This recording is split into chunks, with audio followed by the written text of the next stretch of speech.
part of the deal. You have to praise Trump.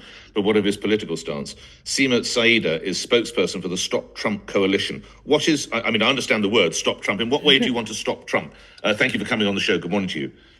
Good morning. Well, we want to stop Trump in every way possible. This man is bankrolled by Russian oligarchs. He is representing the billionaire oligarchy and corporate interests. He is doing hateful attacks on migrants and deportations, including of Ukrainian refugees. He is attacking the climate of the globe. He's denying climate change. He's a danger to the planet and the world, and that's why we're here to stand up to Trump. Where is the proof that he's bankrolled by Russia? Well, he went bankrupt many different times, and Russian oligarchs came in and saved him.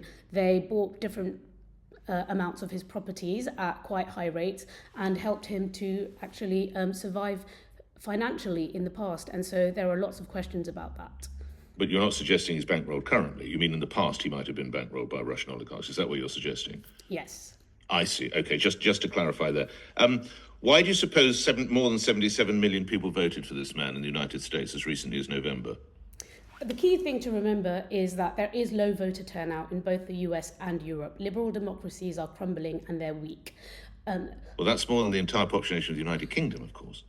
Yeah, but the USA is a huge It's not a bad showing, is it? And as you all worked out, he got more than the other candidate.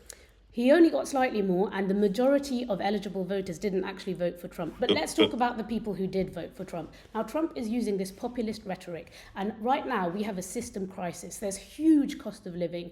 People are in precarious jobs and low wages, and people want system change. And Trump comes and he delivers this radical rhetoric about how he's going to rip up the world order and change everything. So hang on. System change, stop the boats and cut taxes. That's not system change, is it, Ms. Syeda? Well, in his electoral promises, Trump said he would. No, but if we can talk about yesterday, surely you agree that cut taxes, that would help. I would imagine you would support that. Stopping the boats, I don't know where you're on that, but certainly there are concerns, not least because some people drown. So what's not to like?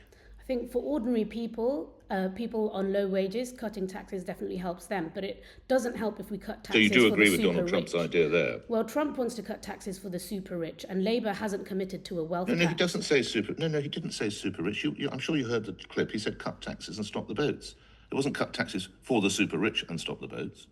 Well, if you're saying that he doesn't, he's saying cutting taxes for ordinary people. I think cutting taxes for low-paid workers is okay, but we need to make up that difference by taxing the super rich and introducing a wealth tax. Lastly, there you go again.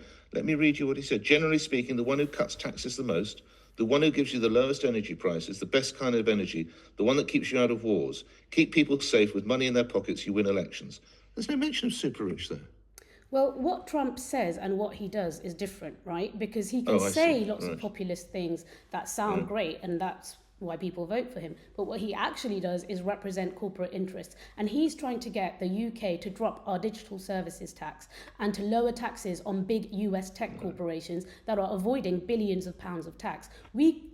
They're robbing us blind, and Keir Starmer is licking his boots. We actually need to stand up to Trump. This man has put a 10% tariff on our economy. That's really hurting people. Well, if it was